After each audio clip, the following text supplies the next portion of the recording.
नमस्कार दोस्तों, स्वागत करता हूँ आपको द जीनियस स्टडी पर। दोस्तों आपके लिए एनसीईआरटी सार संग्रह बुक का वीडियो लेकर आ रहा हूँ, जिसमें अभी चल रहा है भारतीय राज्य व्यवस्था, जिसका आज का चैप्टर रहेगा उद्देशिका। तो ये उद्देशिका का फर्स्ट क्वेश्चन देखते हैं।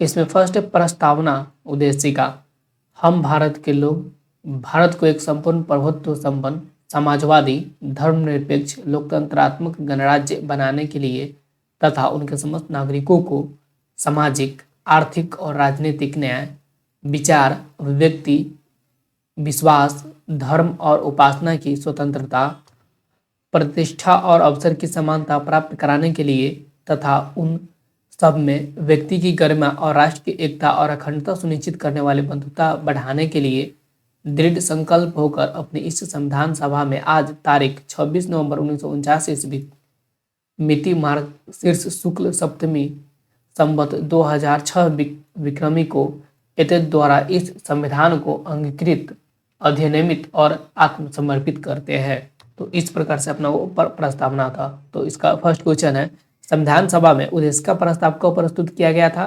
13 दिसंबर 1946 ईस्वी को। संविधान सभा में उद्देश्य का प्रस्ताव कब प्रस्तुत किया गया था? 13 दिसंबर 1946 ईस्वी को। भारतीय संविधान का कौन सा भाग भारत को एक धर्मनिरपेक्ष राज्य के रूप में वर्णित करता है? संविधान का प्रस्तावना। भारतीय संविधान का कौन सा भाग भारत को एक धर्मनिरपेक्ष राज्य के रूप में वर्णित करता है? संविधान की प्रस्तावना। भारतीय संविधान की प्रस्तावना में भारत को एक सार्वभौम समाजवादी धर्मनिरपेक्ष प्रजातांत्रिक गणराज्य के रूप में घोषित किया गया है। भारतीय संविधान की प्रस्तावना में भारत को एक सार्वभौम समाजवादी धर्मनिरपेक्ष प्रजातांत्रिक गणराज्य के रूप में घोषित किया गया है। नेक्स्ट क्वेश्चन है, सर्वोच्च न्यायालय द्वारा ऐसा किस वाद में कहा गया है कि अनुच्छेद 368 के अंतर्गत संविधान की प्रस्तावना में भी संशोधन किया जा सकता है, परंतु यह मूल ढांचे का उल्लंघन करने वाले नहीं होनी चाहिए? केशवानंद भारतीय वाद 1973 ईस्वी। सर्वोच्च न्यायालय द्वारा ऐसी किस बात में कहा गया है कि अनुच्छेद 368 के अंतर्गत संविधान की प्रस्तावना में भी संशोधन किया जा सकता है, परंतु यह मूल ढांचे का उल्लंघन करने वाला नहीं होना चाहिए? केशवानंद भारतीय वाद 1973 ईस्वी। भारतीय संविधान का कौन सा भाग संविधान की आत्मा कहलाता है? उद्देशिका। भारतीय संविधान का कौन सा भाग संविधान की आत्मा कहलाता है? उद्देशिका। नेक्स्ट क्वेश्चन है, कल्याणकारी राज्य का उद्देश्य अधिकतम जनसंख्या के लिए अधिकतम कल्याण सुनिश्चित करना है। कल्याणकारी राज्य का उद्देश्य अधिकतम जनसंख्या के लिए अधिकतम कल्याण सुनिश्चित करना है। भारत एक गणतंत्र है, इसका अर्थ है भारत में वंशानुगत शासन नहीं है। भारत एक गणतंत्र है, इसका क्या अर्थ है?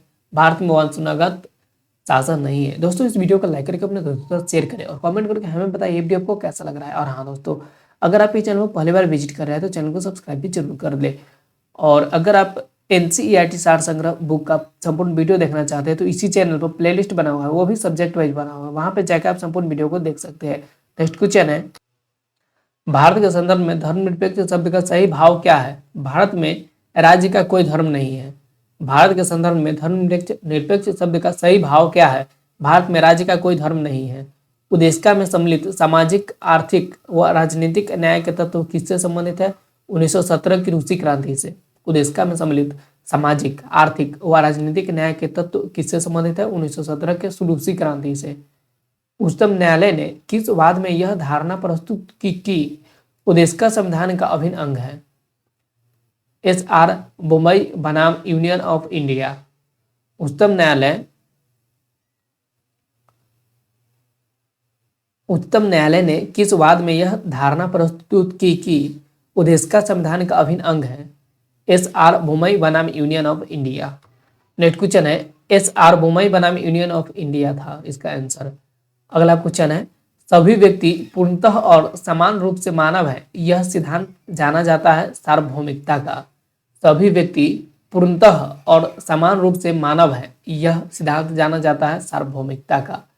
भारत में लौकिक सार्वभौमिकता है क्योंकि संविधान की प्रस्तावना आरंभ होती है हम भारत के लोग शब्दों से।